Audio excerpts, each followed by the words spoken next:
On the additive manufacturing side is very prominent in the spine surgery market. There's a lot of technology that is enabling some of these spine surgeries to take place with geometries on implants that were never possible in the past.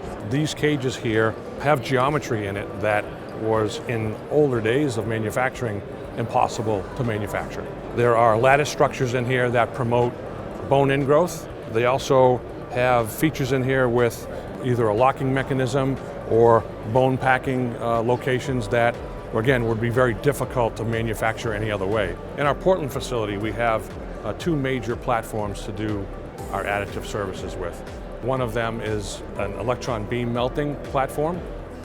We also have a laser systems to do other types of implants that require maybe finer technology or finer shapes.